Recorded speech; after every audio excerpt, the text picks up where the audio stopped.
You're listening to Simple Health Radio, the podcast about recognizing medical emergencies and promoting wellness.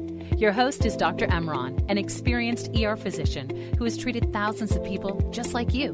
Information on the show is not a substitute for professional medical advice. Always talk to your doctor or go to the nearest emergency room with any questions you may have. Thank you so much for joining me on today's episode of Simple Health Radio. I am your host, Dr. Emron. Today we'll discuss the case of a 2-year-old child that I saw on my last shift. We'll call her Jocelyn. Jocelyn was a healthy 2-year-old female. She was brought in on my night shift at the ER. It was about 2 o'clock in the morning. Her mother was worried because the child had developed a very unusual cough, and the mother was worried that she would start choking. The patient had a low-grade fever and was very hoarse. The mother had not given any medications at home, but it was so loud that the other children in the house were also awakened by this abnormal cough. When I examined the child, she looked fairly well. She was crying a little bit, but she did have a very hoarse type of a voice, and then she started coughing. And the cough sounded like a little puppy or a seal barking, and already I knew what the diagnosis was. I finished up my examination. Her ears, throat, everything else looked very healthy, and then I advised the mother that the child had croup, and that's what we're going to talk about today.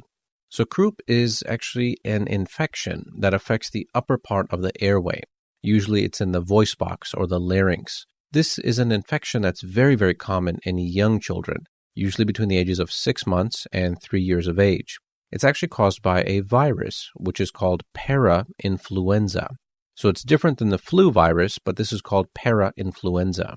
What happens with the para-influenza is that the upper airway becomes swollen, and it causes a lot of tightness, not in the lower parts of the lungs, but in the upper parts.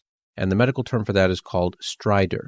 After stridor develops, there's the barking cough and the hoarseness, because again, it infects the vocal cords. And that's usually the sign that something is developing. Usually at that point, the parents are the ones who find something alarming and they'll bring them to the emergency department.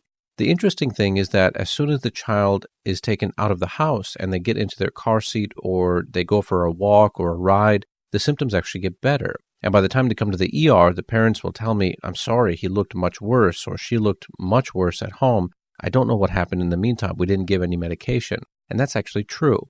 So in children who have swelling of the upper airway, changing the environment actually helps the breathing. Now, in some cases, if you're inside and you take them outside into the cold, dry air, the coughing will actually resolve. In other cases, running a hot shower or a steam bath will actually help the symptoms ease up as well. Now, as long as the child doesn't have any other major medical problems, there's no special testing that needs to be done. Typically, these children will be treated with steroids if the symptoms are very bad. The one that we give in the emergency department is called Decadron or dexamethasone. A single dose of that is very, very effective at reducing the barking and the noisy cough. And then typically those children will improve over the following days. A few children may develop other problems like wheezing, they may develop asthma symptoms, or they may have other infections like an ear infection or strep, and those would of course be treated with antibiotics. But a majority of children just need reassurance. Their parents will kind of watch, give them Tylenol or Motrin for any fever, and then typically they'll improve back to their normal self within a couple of days. Now, the studies regarding croup show that the peak is actually in different times of the year. So in some areas it's going to be in the fall. So when the autumn weather, colder weather comes, there'll be an increase. And for other children, it's actually in the spring. So when the cold weather is transitioning to a warmer weather, there may be another influx of the para-influenza virus. In the ER, if parents insist on testing, we can do chest x-rays, which are typically normal. We can do flu testing, strep testing, which again would be negative. And we can also offer some blood testing if the parents are really, really concerned. But in most cases, we manage that with the dexamethasone steroid.